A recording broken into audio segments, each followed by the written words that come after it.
Hi guys, how are we doing today? I know I've been gone for a hot minute and it's good to be back. And even though I was gone, I never stopped sleuthing because that's just kind of what I do. And right now, one of the cases I've been sleuthing about is the Heidi Broussard case. Whether you've been following this case like I have, whether you just know a little bits and pieces, or whether you've not heard of this case at all, this video is designed to get you up to date and put everything together, all the information that we have so far. Heidi Broussard was a woman from Austin, Texas, who had recently given birth. She was allegedly kidnapped by her best friend and later found murdered. The motive at this time appears to be what the FBI refers to as maternal drive. In this case, that's referring to the fact that a woman will fake a pregnancy in order to gain possession of another child. In this case, Heidi's newborn child was found in the care of her best friend, Magen Fieramusca, and Heidi's body was recovered from the trunk of Megan's car. At the time of this recording, which is January 8th, 2020, Magen Fieramusca is in custody and she's facing 2 charges of kidnapping and 1 charge of tampering with a corpse. If convicted of the tampering with a corpse charge, she will face up to 20 years in prison, and if convicted of the 2 kidnapping charges, those carry a 10-year sentence each. On Monday, January 6th, authorities released an arrest affidavit for Magen Fieramusca for the tampering with the corpse charge. I want to make it very clear, and it needs to be noted by everybody, there is a separate arrest affidavit for the kidnapping charges. So even though this affidavit for tampering with the corpse gives us quite a bit of information, the affidavit for kidnapping is going to provide a ton more. If you're a super sleuther like myself, you can go online and find screenshots of this supposed affidavit with the kidnapping charge on it. However, we need to make it again very clear, nothing formal has been released from authorities.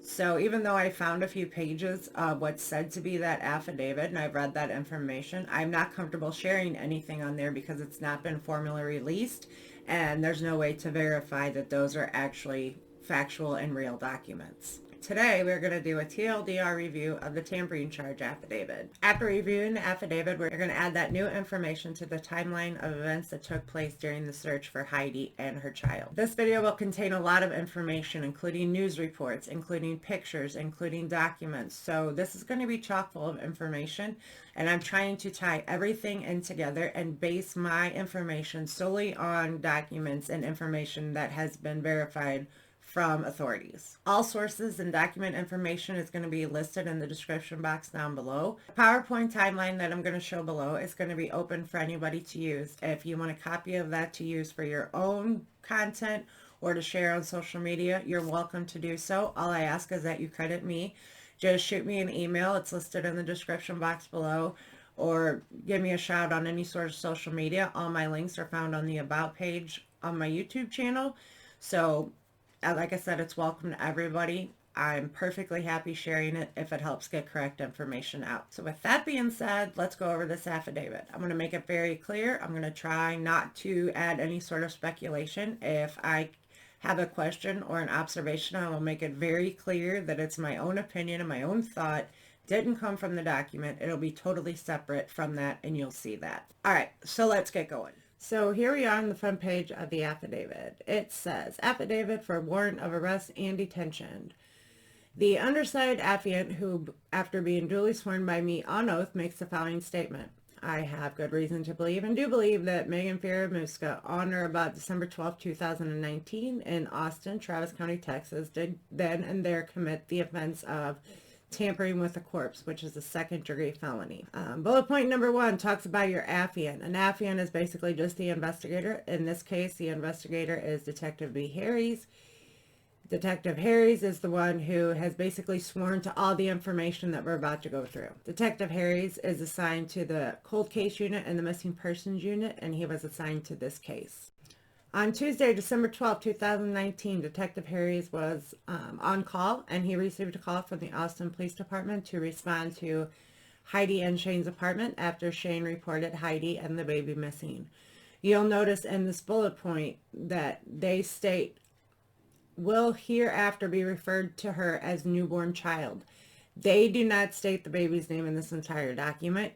You will not hear me state the baby's name as we go through all of this information. I will refer to her as the baby, the child, the newborn baby, whatever pronoun comes to mind at that time. I think it's very important that we remove her name as much as possible because she's going to have a long life of having to deal with this. And the less that we put out there, the better off for her. Number 3 talks about Shane cooperating with police and voluntarily going to the police department on Friday, December 13th. He went in and talked to them. All of those interviews were recorded both audibly and visually. Going on to page 2 and bullet number 4, Shane says that he saw his entire family at home when he woke up at around 6:30. He got up, got ready for work, and left for his day. Heidi was seen on surveillance footage at her son's school, both arriving and leaving, and surveillance footage said she left around 8:12 a.m. with the baby. Shane talked to Heidi at around 8:30 that morning. That phone call was confirmed by police after searching Shane's phone with his consent. Shane got off work at around 1:50. He called Heidi and that call went straight to voicemail. Pause. Okay, moving on to bullet point number 6. Shane says he arrives home at around 2:50, saw Heidi's car, went upstairs to the apartment. The door was unlocked, which was not uncommon for them, and he thought possibly she was just visiting a neighbor. As the day went on, Shane realized that their older son needed to be picked up from an after-school program, and Shane went to get him at around 5:50. He hoped that Heidi would show up there, and she did not. After picking up his son in bullet point number 7, Shane returns to the apartment. At this time, he still hasn't heard from Heidi. There's no sign of her, so he goes to check her car. Oddly, her driver's side door was unlocked, which is not normal. He said this is very strange. Inside the car, he located her purse. It was filled with her wallet and all of her personal belongings. So her identification, money, credit cards, everything was there at the house inside her car. Bullet point number 8, Shane states that the baby has jaundice and needs to have formula in order to combat the problem. Bullet point number 9 basically says the only thing missing from the house besides Heidi and the baby are Heidi's iPhone 11 and her keys. Bullet points number 10 and 11 describe Heidi's missing phone, which was black in color and it was in a red, white, and blue tie-dyed case.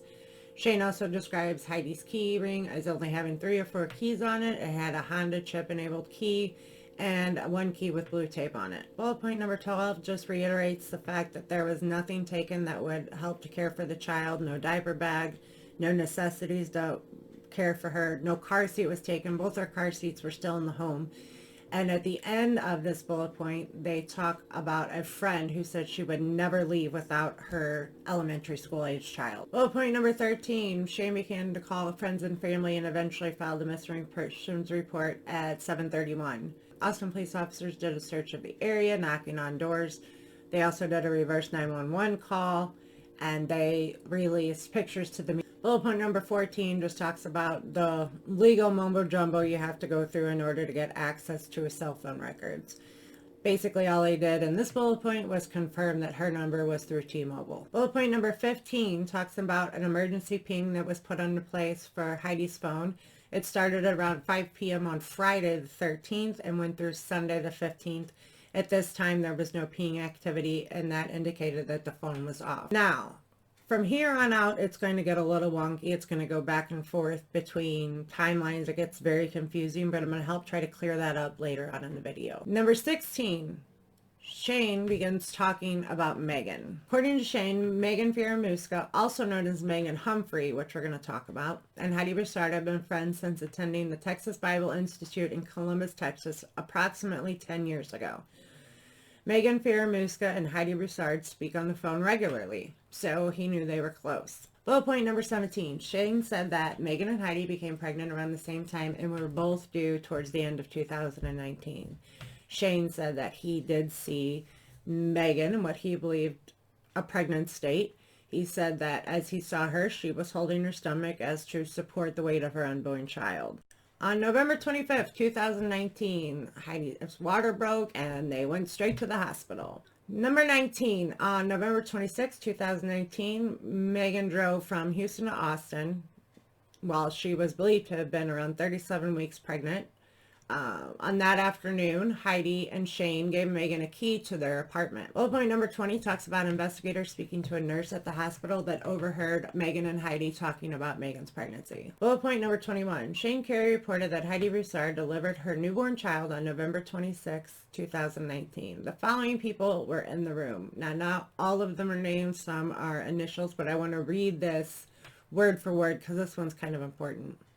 The following people were in the room when Heidi Broussard delivered her newborn child: Shane Carey, initial VS, which is an adult female fully identified on Austin police reports, and Magen Fieramusca.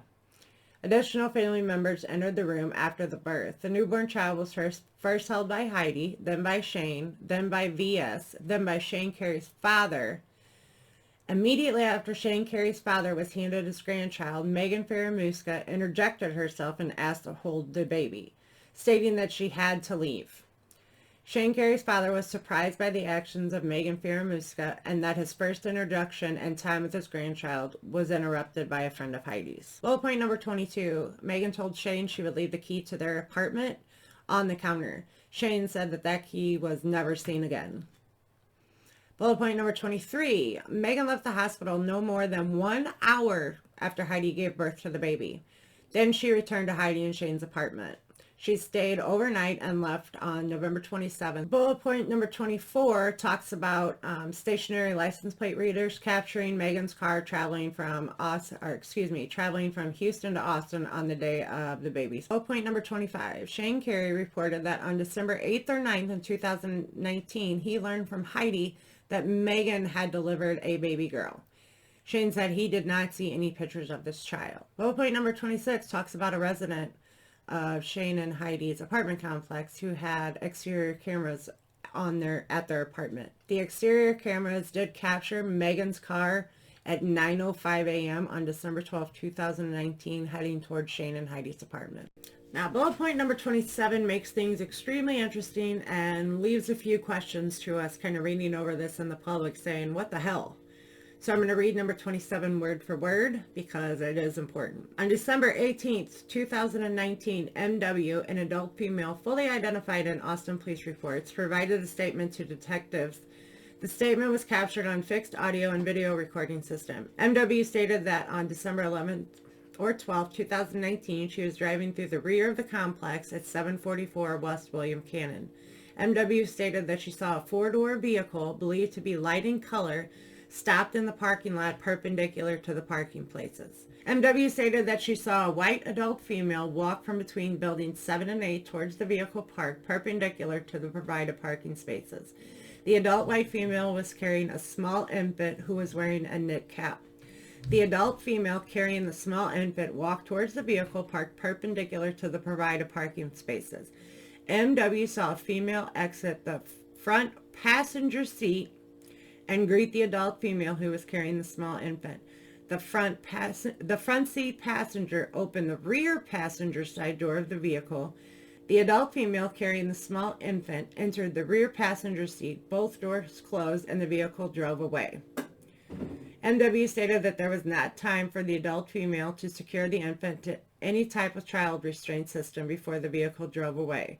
MW turned from the main lane of the parking lot and last saw the four-door vehicle driving towards the exit gate to South First. On December 19th, 2019, so the day after she made this statement, MW returned to the Austin Police South Substation and was presented a photo lineup. The photo lineup was prepared by a detective. The photo lineup featured 6 images of females, one which was Magen Fieramusca. Bullet point number 29 talks about the lineup being presented to MW. When MW saw the photo of Magen, she stated that she was 60 to 70% sure that was the female she saw in the front seat of the vehicle in the parking lot. So Shane Carey told detectives that he believed Heidi and Magen were friends. Shane provided Magen's cell phone number from his cell phone. The number was determined to be serviced by T-Mobile. On December 18th, 2019, the FBI conducted open search related to any social media presence for Magen. A search of Heidi Broussard's contacts on Instagram revealed an Instagram account for Magen Humphrey. Number 31 talks about them going on to investigate that Instagram account. It says it had been active for a long time but contained no post. Further social media research into Magen Humphrey, possibly known as Magen Fieramusca, yielded at least one photo on Facebook of Heidi depicting the Heidi and a white female who appeared to be tagged at one time as Magen Humphrey. Bullet point number 32 talks about on December 18, 2019, the FBI requested records from Google related to an email address. A review of the search history for that email address identified a Google search for reasons for Amber Alert on December 12th at 10:31 p.m. Bullet point number 33 talks about another Google search for Amber Alerts just 11 minutes after the first one. Number 34 talks about a full review of searches performed from that email address between November 11th, 2019 and December 18th, 2019 revealed some form of Heidi Broussard was searched at least 162 times from a device utilizing that Google account. So I want to interject something here. 162 times does sound excessive. However, I myself, as this case was progressing, probably searched Heidi Broussard's name that many times myself. Like, I was on it. I was constantly checking all social media, all news outlets. So if I can assume for a second that Megan was trying to keep up to date on how the case was progressing, that really doesn't seem that obsessive and crazy to me. Bullet point number 35 talks about how on December 14th, 2019, there was a search from that Google account for the words bodies found in Austin, Texas. Bullet point number 36 talks about Megan's Facebook account being deactivated on December 17th, 2019 at 9:09 p.m. Now, bullet point number 7 is quite important. I'm going to read it word for word. Members of the FBI Behavioral Unit have been included on numerous investigative briefs and summaries related to the disappearance of Heidi and her newborn child. The totality of the interactions and events related to Magen Fieramusca included traveling to another city late into a pregnancy, the interaction with Shane Carey's father, the first time he held his grandchild, the image of a vehicle consistent with the vehicle operated by Magen Fieramusca, and the deletion of Magen Fieramusca's Facebook account were analyzed by FBI Behavioral Unit members who advised that the situations and scenarios described are indicative of a female perpetrator of a child abduction. Bullet point number 38 just gives Megan's address. Bullet point number 39 says that Shane identified Megan's boyfriend as Chris Green and gave their address. Bullet point number 40 talks about a search warrant for Magen Fieramusca's phone. Bullet point number 41 says that the search warrant was presented to T-Mobile, and T-Mobile provided data which provided historical location data for that phone. Bullet point number 42 says that Megan's phone shows that the device was traveling from Houston to Austin on the day of the baby's birth, which is consistent with statements that placed her at the hospital. Bullet point number 43 is quite important, as historical location data places Megan's phone in the area of Heidi and Shane's apartment on December 12, 2019. Bullet point number 44 talks about how on December 19, 2019, the whole alphabet of investigators were conducting surveillance at Megan and Chris's home. At this time, they deployed a helicopter which spotted the vehicle in the back of the home. It says the operator of the DPS helicopter observed a vehicle parked in the backyard of the residence between the garage and the residence. The vehicle was parked in a manner consistent with an attempt to conceal the vehicle from public view. The vehicle was later confirmed to be Megan's car. Number 45 talks about the black SUV that everybody seems to have been obsessed with. On Thursday, December 19th, Christopher Green left the home and went to Target. He was spotted buying baby formula, and after he checked out, investigators approached him. Number 46 talks about the status of Chris and Megan's relationship. Chris says that they were in a relationship from 2016 and through March of 2019.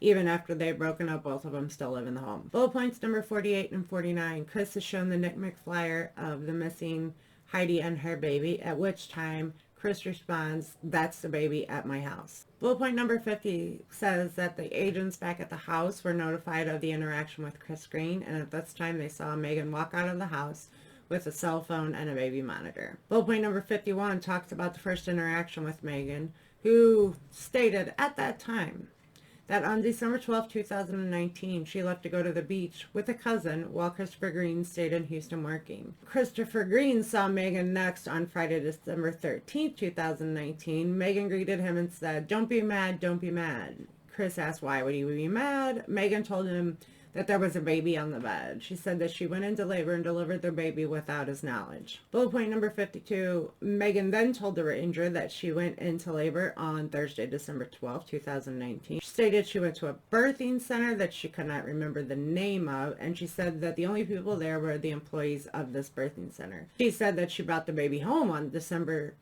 12, 2019. So she had a busy day. She was at the beach, she delivered her baby, and she came home. That's a lot going on. When asked about the discrepancy, Magen stated that she was not in Austin. Bullet point number 53 is something I mentioned at the beginning of this video. Members of the FBI Behavioral Analysis Unit provided an assessment of maternal desire, specifically that mothers have lost a pregnancy or have falsified pregnancy and have materialized the desire to have a child by taking possession of another child. Bullet point 54 just reiterates the fact that Shane reported that the baby had jaundice. Bullet point number 55 talks about a doctor consulted by the FBI who talked about how dangerous jaundice can be.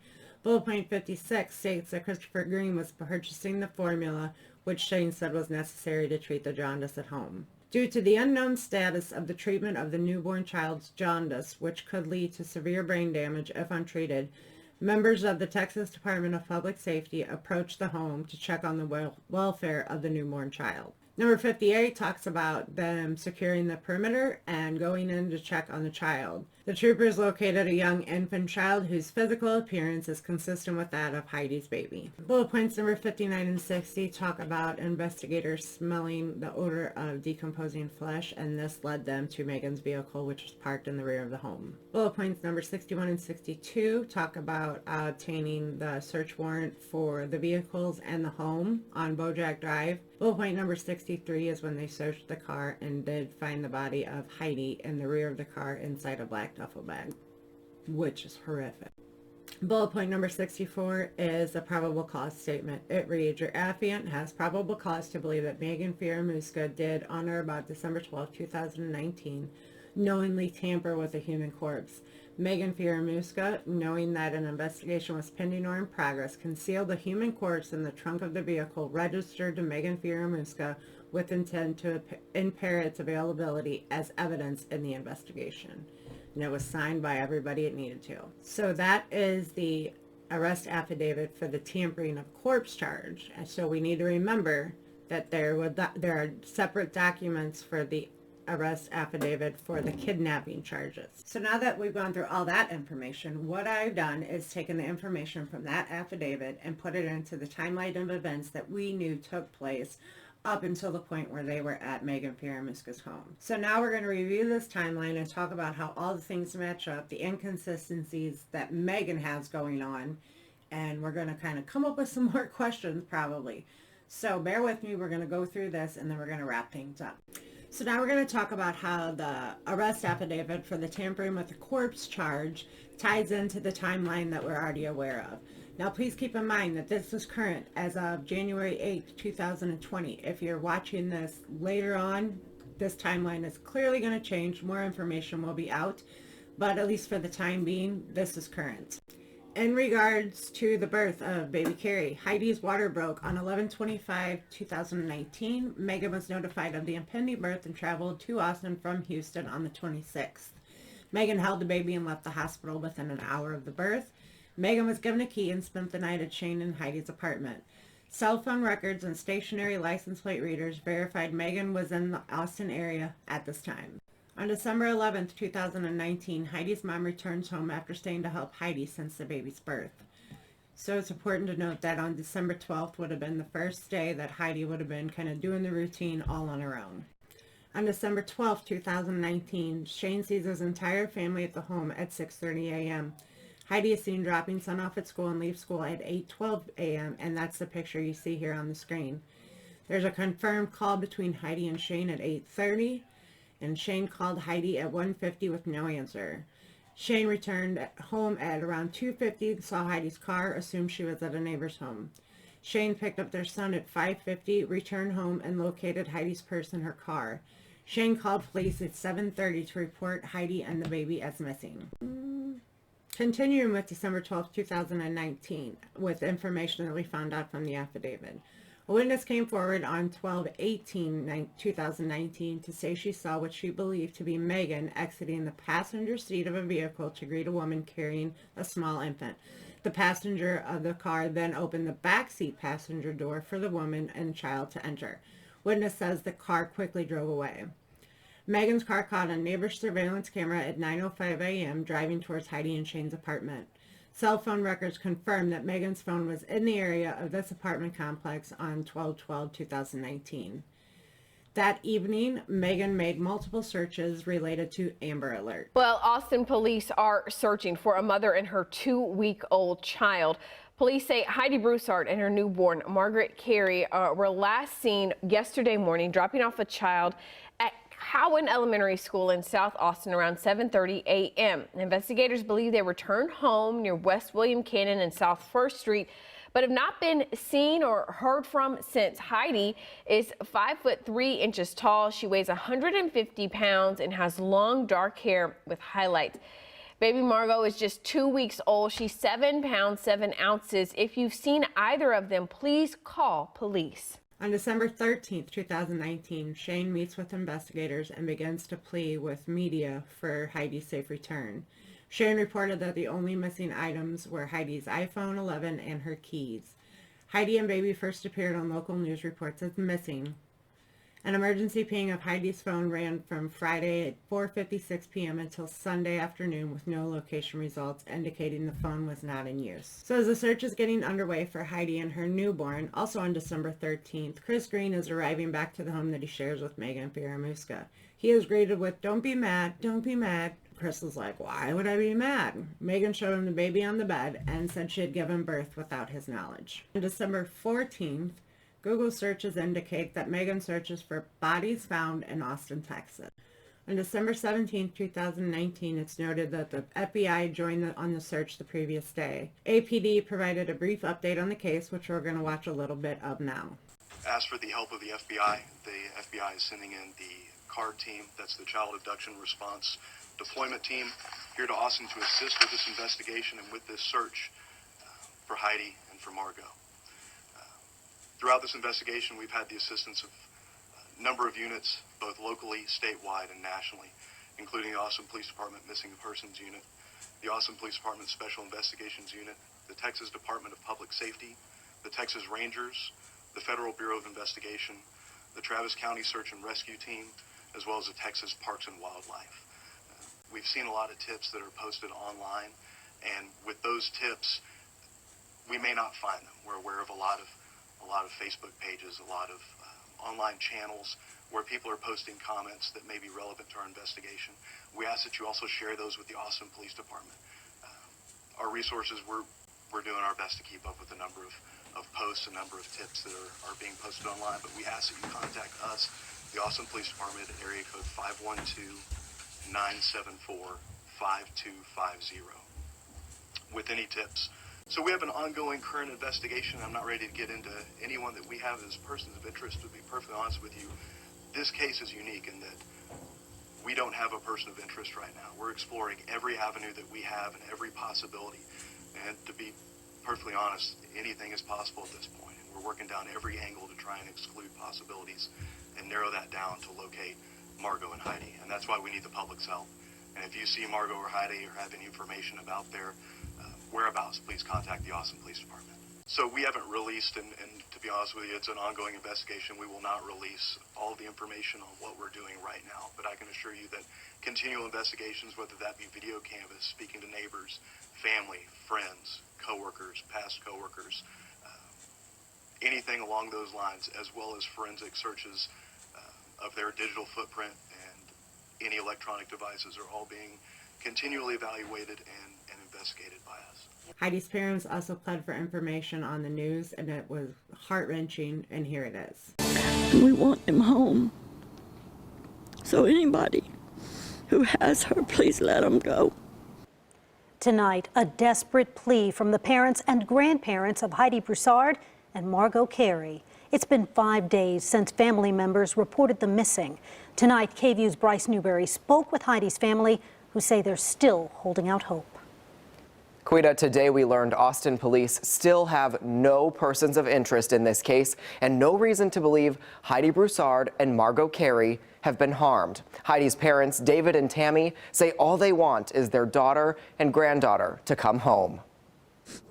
We miss all of them very much. A tearful plea. All we need right now is for Heidi to come home. From David and Tammy Broussard. She's our only daughter, and she's almost, you could just say, almost magical. Their daughter, Heidi Broussard, and granddaughter, Margot Carey, have not been seen since December 12th. This is what police believe Heidi was wearing that morning when she dropped off her older son, Silas, at Cowan Elementary School. This case is unique in that we don't have a person of interest right now. We're exploring every avenue that we have and every possibility. At a news conference Tuesday, police said they're getting help from the FBI's Child Abduction Response Deployment Team, as well as other local and state agencies. Our assumption is that they're alive, and the sooner that we can find them, the better. That's the same hope these two are holding on to. We don't believe in anything else but Heidi coming home. And all of her friends believe the same thing too, and all of the family. The same family that grew just 3 weeks ago. I was here when the baby was born on 26, but we just had a good time with the babies. A baby they hope to hold again soon. We love her, and wherever she's at now, we need her to come home, her and Margot. Police say they are looking closely at the digital footprint of Heidi's friends, family, and co-workers. They also stressed the importance of reporting any tips directly to them rather than speculating online. In the studio, Bryce Newberry, KVUE News. Now, later that night on December 17, 2019, at 9:09 p.m., Megan's Facebook account was deactivated. On December 19, 2019, the witness who claims to have seen Heidi get in the backseat of a car identifies Megan as the passenger via photo lineup with 60 to 70% confidence. Megan's home is under surveillance via ground and air. A helicopter spots a vehicle parked suspiciously behind the home. Investigators see a black SUV driven by Chris Green leave the home and they proceed to follow. Chris Green goes to Target and purchases baby formula. Investigators approach him as he exits the store. Chris Green tells investigators that he and Megan were in a relationship from 2016 through March of 2019, but both still resided in the home. He said that Megan was pregnant in the spring. He had touched her belly, which he described as hard. He never saw her bare belly as their relationship was no longer physical. When shown the Nick Mick flyer, he said, "That's the baby at my house." Reports said that the baby had jaundice and needed specific formula to combat it. Chris Green purchased this brand of formula. This prompted CPS to conduct a welfare check on the child, as untreated jaundice can have severe side effects. Upon seeing the child, it was stated that the child's physical appearance was consistent of that to the missing child of Heidi Broussard. Shaden stated that Heidi told him that Megan gave birth to a baby girl on December 8th or 9th. When approached by investigators, Megan stated that she had gone to the beach on December 12th with a cousin.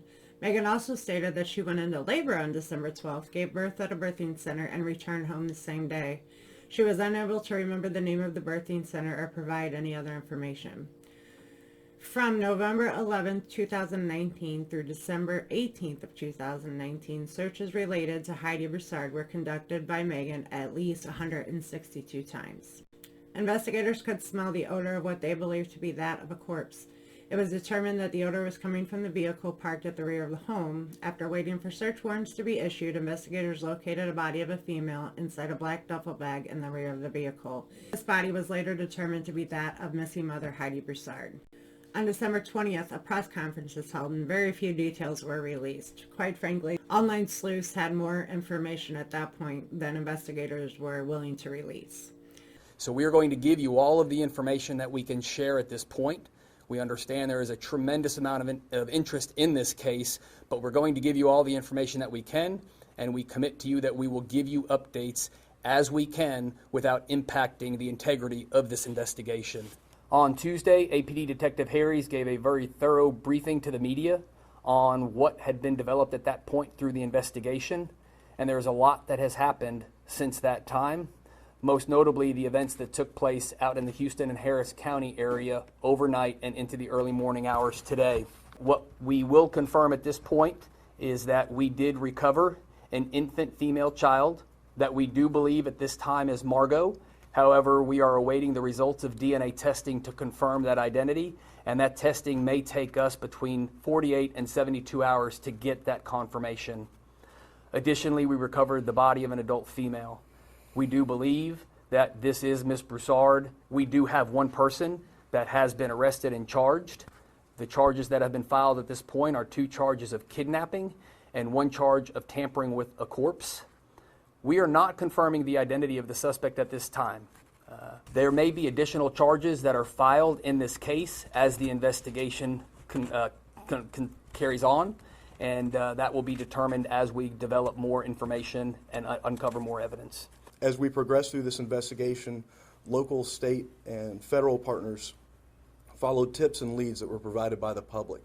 We received numerous calls to our tip lines, notifications online, of various tips of people who thought they had seen Heidi or Margot, had information related to their location, and those tips were vetted and explored and investigated fully.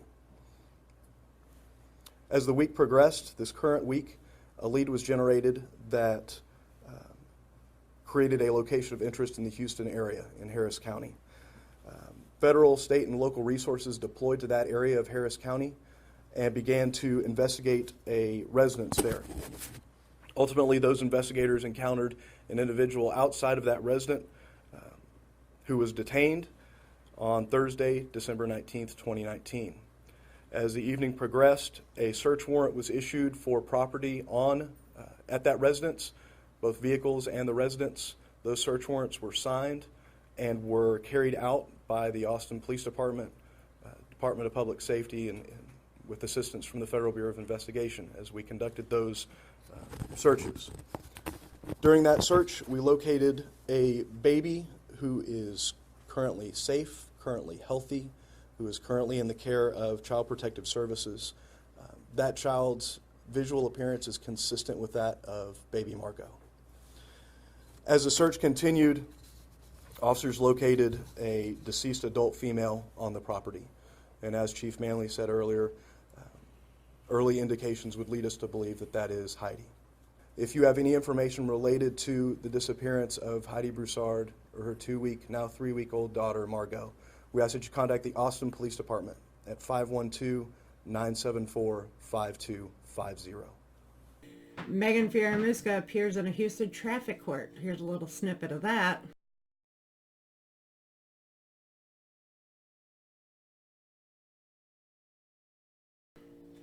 Magen is charged in Austin with 2 counts of kidnapping and 1 count of tampering with a corpse. Her bond is set at $600,000. Her first court appearance at this time is set for February 3rd, 2020. After hearing all the statements made by police and investigators, this is kind of what I've come up with, and that timeline kind of shows the way I kind of see things working. Like I said, I have seen a couple of the screenshots from the kidnapping affidavit, and I'm not willing to discuss those until they're officially released. If you look hard enough, you'll be able to find them online. I'm not linking anything to that because I don't want to be involved in information that's not supposed to be out there. I think this case is extremely tragic. I feel horrible for Heidi's family. I am grateful that the baby is okay and has been returned to Shane and the rest of the family. Megan's family has been dead silent. There's nobody that come forward that's kind of spoke on her behalf or even kind of shown up to be in her corner from what we can see. At this point, her initial court date is scheduled for February 3rd, 2020. I imagine that we will find out a lot more things then when things become public. This case is sealed for a few more days, so we might get lucky and get some more official documents soon.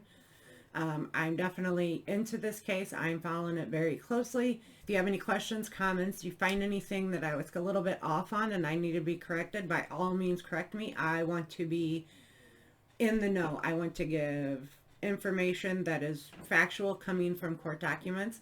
And while I do appreciate all the friends and family that are coming forward with statements, it is imperative that we keep our speculation to a minimum and we go based on the information that is actually factual and reported to us by investigators direct. So with that being said, I'm going to wrap this up. I feel like it was long enough.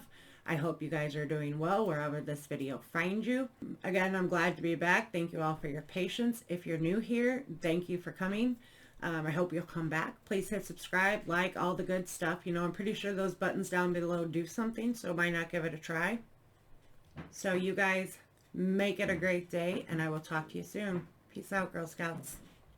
When friends and family remember Heidi Broussard, some think of her smile. Others think of how she brought joy everywhere she went. And these two remember when they first met Heidi, the day she was born.